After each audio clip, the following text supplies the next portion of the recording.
ابراہیم علیہ السلام کی قربانی اسی سبق کو دہرایا گیا ہے، اور اس میں ہمیں یہی سبق دیا گیا ہے کہ اللہ جو مانگے وہ دے دیا جائے۔ آپ اس سے اندازہ لگائیں کہ ابراہیم علیہ السلام رب حبلی من الصالحین دعا مانگتے مانگتے بوڑھے ہو گئے، اور تقریباً کچھ 84 یا 86 سال کی عمر میں اللہ نے حضرت ہاجرہ کے پیٹ سے اللہ تعالیٰ نے ان کو بیٹا دیا، جس کا نام انہوں نے اسماعیل رکھا۔ اور حضرت ابراہیم علیہ السلام کا مقام فلسطین ہے، وہاں آپ رہتے تھے۔ فلسطین اور مکہ تو اس وقت آباد ہی نہیں تھا، کالے پہاڑ تھے، نہ پانی، نہ سایہ، نہ درخت، نہ راستہ۔ تو اللہ کی قدرت ہے کہ یہ بچہ پہلی بیوی سے پیدا نہیں ہوا، جو تقریباً آپ کی، اگر حضرت ابراہیم علیہ السلام 84 کے تھے تو وہ 80 کی تھیں، اس سے بیٹا نہیں دیا، اس سے بیٹا بعد میں دیا۔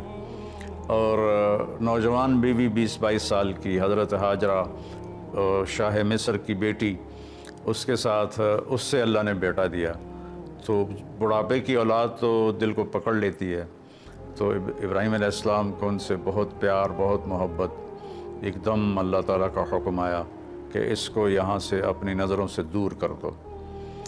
اب کوئی اس کے سامنے انہوں نے لاجک نہیں مانگی، یا اللہ کیا مطلب، کس لیے، کیوں کر رہے ہو، 86 سال کی عمر میں بچہ دیا، اب کہہ رہے ہو آنکھوں سے دور کر دوں؟ کہ جی میرے رب، کدھر لے جاؤں؟ کہا جبریل آئے گا، تمہیں راستہ بتائے گا اور تم اس کے پیچھے پیچھے چلو گے۔ تو جبریل انسانی شکل میں ایک اونٹنی پہ سوار، ابراہیم علیہ السلام اور حضرت سارہ اور اسماعیل یہ دوسری اونٹنی پر سوار، اور یہ کوئی 1500 کلومیٹر کا سفر طے کرتے کرتے کرتے کالے پہاڑ، کالی راتیں اور صحرا اور دشت و بیاباں اور کہاں کہاں سے گزار کر جب مکہ پہنچے، جہاں 4 پہاڑ تھے ایسے، ایک صفا، ایک مروہ، ایک جبل ابی قبیس، ایک کو جبل ہندی کہتے تھے، وہ تو مٹا دیا ہے سارا۔ ان 4 پہاڑوں میں ایک نشیب تھا، ایک گہری جگہ تھی۔ تو جب وہاں اترے تو سبحان اللہ، جبریل کہنے لگے یہاں اپنی بیگم اور بچے کو اتار دیں اور واپس چلے جائیں۔ ابراہیم علیہ السلام کی زبان مبارک سے نکلا یہاں کیوں؟ یہاں تو نہ کوئی پانی، نہ سایہ، نہ درخت، یہاں کیسے؟ تو جبریل نے عرض کیا کہ آپ کے رب کی منشا ہے کہ یہ اس کو یہیں چھوڑ دیا جائے، اس بچے کی نسل سے آخری نبی پیدا ہوں گے، یہاں یہ اللہ کا گھر بنائیں گے۔ اور وہاں ان کو چھوڑا اور واپس ہو لیے۔ جب واپس ہوئے تو حضرت ہاجرہ کہنے لگی یہ آپ کدھر جا رہے ہیں؟ اور حکم تھا جواب نہیں دینا، وہ خاموش۔ تو حضرت ہاجرہ بچے کو گود میں لیا ہوا ساتھ ساتھ چل رہی ہیں، وہ اونٹنے کی رسی پکڑ کے پیدل وہ بھی چل رہے ہیں۔ 3 میل تک وہ ساتھ ساتھ چلتی رہیں اور یہی پوچھتی رہیں کہ آپ ہمیں کیوں چھوڑ کے جا رہے ہیں، کہاں چھوڑ کے جا رہے ہیں؟ تو آخر میں ان کو خیال آیا یہ اللہ کے نبی ہیں، تو کہنے لگے اللہ امرک، کیا اللہ نے آپ سے کہا ہے؟ تو ابراہیم علیہ السلام نے سر ہلایا کہ ہاں۔ کہ اذن لن یضیعنا اللہ، ایک اور ہاجرہ نے جنم لیا جس کا ایمان فرشتوں سے بھی اوپر جا چکا تھا، اور انہوں نے تنک کے کہا جاؤ پھر اللہ ہمیں کبھی ضائع نہیں کرے گا، اور اپنے ایک دم ان کی ہمت جوان ہو گئی۔ اور وہاں ابراہیم علیہ السلام اونٹنی پہ سوار ہوئے اور چلتے چلتے پہاڑی پر چڑھے۔ حضرت ہاجرہ ان کو دیکھ رہی ہیں، پہاڑی سے نیچے اتر گئے، یہ بوجھل قدموں سے واپس ہوئیں۔ تو ابراہیم علیہ السلام وہاں جب بچے سے، بیوی سے اوجھل ہو گئے تو اونٹنی سے اتر گئے، اور پھر اللہ کے سامنے ہاتھ اٹھائے، ربنا انی اسکنت من ذریتی بواد غیر ذی زرع عند بیتک المحرم، یا اللہ میں نے تو اپنے بچے کو اور بیگم کو تیرے اس وادی میں جس میں نہ گھاس ہے، نہ تنکا ہے، نہ درخت ہے، نہ پانی ہے، نہ انسان ہے، غیر ذی زرع، میں نے وہاں چھوڑ دیا ہے، تو جان اور یہ تیرے بندے ہیں اور یہ جانے، اور واپس چلے گئے۔ اور آپ تھوڑا سا تصور فرمائیں، مستورات بھی سن رہی ہیں، مرد بھی سن رہے ہیں، ایک ماں ہے، اور خاص طور پر ماں کے احساسات کو ماں ہی محسوس کر سکتی ہے کہ جب رات آئی ہوگی، کالی سیاہ رات، اور کالے پہاڑ اور کالے پتھر، سنسان وادی اور تیز ہوائیں، تو اس تنہا ستارے بھی جھانک جھانک کے دیکھتے ہوں گے کہ یہ بی بی یہاں کیا کر رہی۔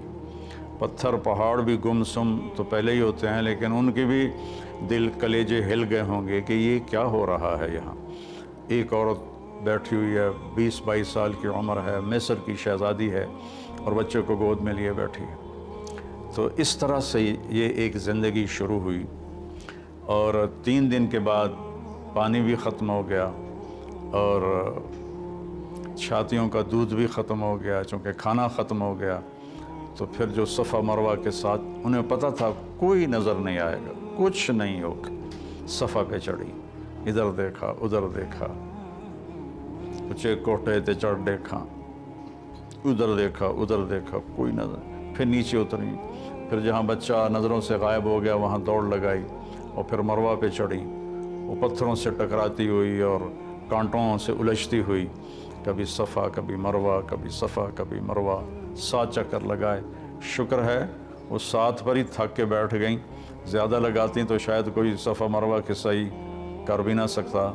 تو پھر وہ گر گئیں اور بے بسی سے اپنے بچوں کی طرف نظریں دوڑائیں کہ وہ نہیں چاہتی تھیں کہ بچہ میری گود میں مرے، کہ میں یہاں مر جاؤں وہ وہاں مر جائے۔ لیکن وہاں ایک نوجوان کو دیکھا تو پھر ممتا زندہ ہو گئی، انہوں نے اپنی پوری طاقت کو جمع کر کے دوڑ لگائی۔ جب وہاں پہنچیں تو وہ نوجوان اب تو غائب ہو چکا تھا، وہ جبریل تھے انسانی شکل میں، انہوں نے پر مارا اور وہاں سے پانی کا چشمہ نکلا۔ دنیا کا سب سے زیادہ چلنے والا کنواں ہے زمزم، اور آج تک اس کے پانی کا سورس معلوم نہیں، یہ پانی آتا کہاں سے ہے۔ تو اس طرح اسماعیل علیہ السلام پروان چڑھے، اور پھر میرے رب کا دوسرا حکم آ گیا کہ اللہ کی طرف سے حکم آیا کہ بچے کو میرے نام پہ قربان کر دو۔